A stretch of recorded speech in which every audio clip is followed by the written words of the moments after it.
നമസ്കാരം. Venezuela US conflict മൂലം global market volatile ആയതുകൊണ്ട് ഇന്നത്തെ ട്രേഡിംഗ് സെഷനിൽ ഇന്ത്യൻ മാർക്കറ്റിലും ഒരു മ്യൂട്ടഡ് ഓപ്പണിംഗ് വേണം നമ്മൾ പ്രതീക്ഷിക്കാൻ. വെനിസുല US കോൺഫ്ലിക്റ്റ് ഇന്ത്യൻ മാർക്കറ്റിനെ ഡയറക്റ്റായി ബാധിക്കുകയില്ല എങ്കിലും അത് കോമഡിറ്റി മാർക്കറ്റിൽ ഒരു ഫ്ലക്ച്വേഷന് കാരണമായേക്കും. കൂടാതെ ഗ്ലോബൽ മാർക്കറ്റിൽ വരുന്ന റിയാക്ഷനും ഇന്ത്യൻ മാർക്കറ്റിൽ പ്രതിഫലിക്കാൻ സാധ്യതയുണ്ട്. വെള്ളിയാഴ്ചയിലെ ട്രേഡിംഗ് സെഷനിൽ മാർക്കറ്റ് 26,300 മുകളിലാണ് ക്ലോസിംഗ് നൽകിയത്. അതുകൊണ്ട് ഇന്ന് ഏറെക്കുറെ ഫ്ലാറ്റ് ഓപ്പണിംഗ് വേണം മാർക്കറ്റിൽ പ്രതീക്ഷിക്കാൻ. ഇന്നത്തെ ട്രേഡിംഗ് സെഷനിൽ സ്റ്റോക്ക് സ്പെസിഫിക് ആക്ഷൻ വരാൻ സാധ്യതയുള്ള ചില പ്രധാനപ്പെട്ട സ്റ്റോക്കുകളിലേക്ക് കടക്കാം. പ്രധാനമായും റീറ്റെയിൽ സെക്ടറിലെ സ്റ്റോക്കുകളെയും ബാങ്കിങ് സെക്ടറിലെ സ്റ്റോക്കുകളെയുമാണ് ഇന്ന് ഫോക്കസ് ചെയ്യേണ്ടത്. അതിന് പിന്നിലെ പ്രധാന കാരണം ഈ കാറ്റഗറിയിലുള്ള ഒട്ടുമിക്ക കമ്പനികളുടെയും ക്വാർട്ടർലി ബിസിനസ് അപ്ഡേറ്റ് കഴിഞ്ഞ 2 ദിവസങ്ങളിലായി പുറത്തു വന്നിട്ടുണ്ട്. അതോടൊപ്പം തന്നെ ഇലക്ട്രോണിക്സ് മാനുഫാക്ചറിംഗ് സെക്ടറിലെ ചില സ്റ്റോക്കുകളിലും പോസിറ്റീവായിട്ടുള്ള ന്യൂസ് വന്നിട്ടുണ്ട്. അങ്ങനെ നമ്മൾക്ക് ഫോക്കസ് ചെയ്യാവുന്ന ഒന്നാമത്തെ സ്റ്റോക്ക് ആംബർ എൻ്റർപ്രൈസസ് ആണ്. ആംബർ എൻ്റർപ്രൈസസിന് 4,700 കോടി രൂപയുടെ ഇൻവെസ്റ്റ്മെൻറ്റ് PCB മാനുഫാക്ചറിങ്ങിൽ ലഭിച്ചിട്ടുണ്ട്. ECMS സ്കീം വഴിയുള്ള ക്ലിയറൻസും കമ്പനിക്ക് ലഭിച്ചു കഴിഞ്ഞു. അതുകൊണ്ട് ആംബർ എൻ്റർപ്രൈസസ് എന്ന സ്റ്റോക്കിനെ ഫോക്കസ് ചെയ്യാം. ഡിക്സൺ ടെക്നോളജിയുടെ സബ്സിഡറി കമ്പനിയായ കുഷാൻ ക്യൂടെക് മൈക്രോ ഇലക്ട്രോണിക്സ് ഇന്ത്യ എന്ന കമ്പനിക്ക് ക്യാമറ മൊഡ്യൂൾ മാനുഫാക്ചർ ചെയ്യുന്നതിനുള്ള അപ്രൂവൽ ഗവൺമെൻറ്റിൻ്റെ സൈഡിൽ നിന്നും ലഭിച്ചിട്ടുണ്ട്. അതുകൊണ്ട് ഡിക്സൺ ടെക് എന്ന സ്റ്റോക്കും ഇന്ന് മാർക്കറ്റിൻ്റെ ശ്രദ്ധ ആകർഷിക്കാൻ സാധ്യതയുണ്ട്.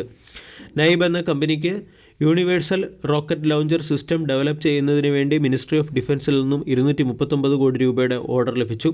ബെൻസാൽ വയർ, PC ജുവലർ എന്നീ കമ്പനികളുടെ ക്വാർട്ടർലി ബിസിനസ് അപ്ഡേറ്റിൽ ബെൻസാൽ വയർ അതിൻ്റെ ഏറ്റവും മികച്ച ക്വാർട്ടർലി ബിസിനസ് റിപ്പോർട്ട് Q3 പുറത്തുവിട്ടിട്ടുണ്ട്. PC ജുവലേഴ്സിൻ്റെ standalone revenue 37% year on ഇയറിൽ വർദ്ധിക്കുകയും കസ്റ്റമർ ഡിമാൻഡ്, അതായത് റോബസ്റ്റ് കസ്റ്റമർ ഡിമാൻഡ് റിപ്പോർട്ട് ചെയ്യുകയും ചെയ്തതിൻ്റെ പശ്ചാത്തലത്തിൽ PC ജുവലർ എന്ന സ്റ്റോക്കും ഇന്ന് മാർക്കറ്റിൻ്റെ ശ്രദ്ധ ആകർഷിച്ചേക്കും. KPI ഗ്രീൻ എനർജിക്ക് ഗുജറാത്ത് ഊർജ വികാസ് നിഗം ലിമിറ്റഡിൽ നിന്നും 445 മെഗാവാട്ട് ശേഷിയുള്ള battery storage system project stand alone energy system setup ചെയ്യാനുള്ള ഓർഡർ ലഭിച്ചതുകൊണ്ട് KPI ഗ്രീൻ എനർജി എന്ന സ്റ്റോക്കും ഇന്ന് മാർക്കറ്റിൻ്റെ ശ്രദ്ധ ആകർഷിച്ചേക്കും. റീറ്റെയിൽ സെക്ടറിൽ Avenue Supermart, V Mart retail തുടങ്ങിയ സ്റ്റോക്കുകളാണ് ഇന്ന് മാർക്കറ്റിൻ്റെ ശ്രദ്ധ ആകർഷിക്കുക. അവന്യൂ സൂപ്പർമാർട്ടിൻ്റെ റവന്യൂ 13% ഇയർ ഓൺ ഇയറിൽ വർദ്ധിച്ച് 17,613 കോടിയായി മാറിയിട്ടുണ്ട്. ടോട്ടൽ സ്റ്റോറുകളുടെ എണ്ണം 442 ഉയർന്നുവെന്ന് കമ്പനി കഴിഞ്ഞ ദിവസം പുറത്തുവിട്ട റിപ്പോർട്ടിൽ അപ്ഡേറ്റ് ചെയ്തിട്ടുണ്ട്. വി മാർട്ട് റീറ്റെയിലിൻ്റെയും സെയിൽസ് 10% ഇയർ ഓൺ ഇയറിൽ വർദ്ധിക്കുകയും റവന്യൂ 1,126 കോടിയായി ഉയരുകയും ചെയ്തു. സെയിം സ്റ്റോർ സെയിൽസ് ഗ്രോത്ത് ഏറെക്കുറെ ഫ്ലാറ്റായി രേഖപ്പെടുത്തിയിട്ടുണ്ട്. കമ്പനി ഈ ക്വാർട്ടറിൽ ഏകദേശം 23 പുതിയ സ്റ്റോറുകൾ ഓപ്പൺ ചെയ്ത് ടോട്ടൽ ഓപ്പറേറ്റിംഗ് സ്റ്റോറുകളുടെ എണ്ണം 554 ഉയർത്തി. ഇനി ബാങ്കിങ് സെക്ടറിലെ സ്റ്റോക്കുകളുടെ ക്വാർട്ടർലി ബിസിനസ് അപ്ഡേറ്റും പുറത്തു വന്നിട്ടുണ്ട്. CSB ബാങ്കിൻ്റെ ക്വാർട്ടർലി ബിസിനസ് അപ്ഡേറ്റിൽ റോബസ്റ്റ് ഗ്രോത്ത് കമ്പനി രേഖപ്പെടുത്തി. ടോട്ടൽ ഡെപ്പോസിറ്റ് 21% വർദ്ധിച്ച് 40,460 കോടിയായി മാറുകയും അഡ്വാൻസ് 29% വർദ്ധിച്ച് 37,208 കോടിയായി ഉയരുകയും ചെയ്തിട്ടുണ്ട്.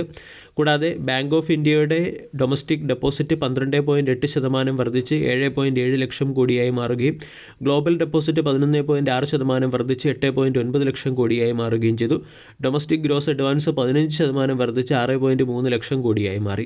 RBL ബാങ്കിൻ്റെ ടോട്ടൽ ഡെപ്പോസിറ്റ് 12% വർദ്ധിച്ച് 1.2 ലക്ഷം കോടിയും ഗ്രോസ് അഡ്വാൻസ് 13% വർദ്ധിച്ച് 1.05 ലക്ഷം കോടിയും കാസ റേഷ്യോ 30%-നടുത്തേക്ക് ഉയരുകയും ചെയ്തു. കുപ്പിഡ്, സായി സിൽക്സ് തുടങ്ങിയ സ്റ്റോക്കുകളെയും ഇന്ന് ക്വാർട്ടർലി ബിസിനസ് അപ്ഡേറ്റിൻ്റെ പശ്ചാത്തലത്തിൽ ഫോക്കസ് ചെയ്യാവുന്നതാണ്. സായി സിൽക്സിൻ്റെ Q3 ടേൺ ഓവർ 411 കോടിയിലേക്ക് ഉയർന്നതായി കമ്പനി അറിയിച്ചിട്ടുണ്ട്. റീറ്റെയിൽ സെക്ടറിലെ സായി സിൽക്സ് എന്ന സ്റ്റോക്കിനെ ഇന്ന് ഫോക്കസ് ചെയ്യാം. കൂടാതെ കഴിഞ്ഞ ദിവസം ശക്തമായ സെല്ലിംഗ് പ്രഷർ നേരിട്ട കുപ്പിഡ് എന്ന കമ്പനിയുടെ ബിസിനസ് അപ്ഡേറ്റിന് മുകളിലുള്ള, അതായത് Q3 ബിസിനസ് അപ്ഡേറ്റിന് മുകളിലുള്ള മാർക്കറ്റ് റിയാക്ഷനും ഇന്ന് പ്രതീക്ഷിക്കാം. 2026 ഫിനാൻഷ്യൽ ഇയറിലെ ഗ്രോത്ത് ഗൈഡൻസിനെ എക്സീഡ് ചെയ്യുന്ന രീതിയിലുള്ള പെർഫോമൻസ് കുപ്പിൻസ് കാഴ്ചവെച്ചു എന്നാണ് കമ്പനിയുടെ ബിസിനസ് അപ്ഡേറ്റിൽ പറഞ്ഞിരിക്കുന്നത്. റവന്യൂ ഗൈഡൻസ് 335 കോടിയും പ്രോഫിറ്റ് ഗൈഡൻസ് 100 കോടിയുമായിരുന്നു. ഇതിന് മുകളിലേക്കുള്ള പെർഫോമൻസ് കമ്പനി നടത്തിയെന്നാണ് പറയുന്നത്. പേഴ്സണൽ കെയർ ആൻഡ് വെൽനസ് കാറ്റഗറിയിലുള്ള FMCG പോർട്ട്ഫോളിയോ മികച്ച പെർഫോമൻസ് നടത്തുന്നുവെന്നും കുപ്പിഡിൻ്റെ റിപ്പോർട്ടിൽ പറയുന്നുണ്ട്. കൂടാതെ ബാങ്കിങ് സെക്ടറിലെ yes bank, AU small finance, Bandhan bank തുടങ്ങിയ സ്റ്റോക്കുകളെയും ഇന്ന് ഫോക്കസ് ചെയ്യാം. യെസ് ബാങ്കിൻ്റെ ലോൺ അഡ്വാൻസ് 5.2% ഇയർ ഓൺ ഇയറിൽ വർദ്ധിച്ച് 2.6 ലക്ഷമായി ഉയരുകയും ഡെപ്പോസിറ്റ് ഡെപ്പോസിറ്റ് 5.5% വർദ്ധിച്ച് 2.9 ലക്ഷം കോടിയായി ഉയരുകയും ചെയ്തു. ക്വാർട്ടർ 3ലെ ബിസിനസ് അപ്ഡേറ്റാണ് നമ്മൾ ഡിസ്കസ് ചെയ്യുന്നത്.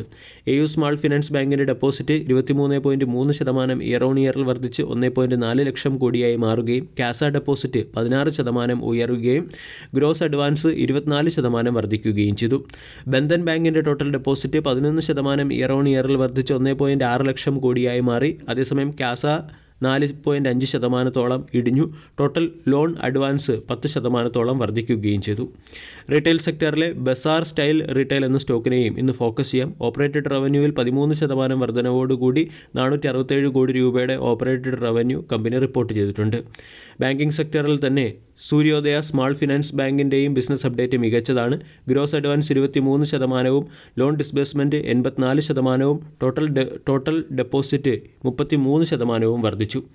ഇനി വേദാന്തയുടെ ബിസിനസ് അപ്ഡേറ്റ് പരിശോധിക്കുകയാണെങ്കിൽ total aluminium production year on ഇയറിൽ 1%, സിങ്ക് പ്രൊഡക്ഷൻ ഇയർ ഓൺ ഇയറിൽ 4% വർദ്ധിച്ചിട്ടുണ്ട്.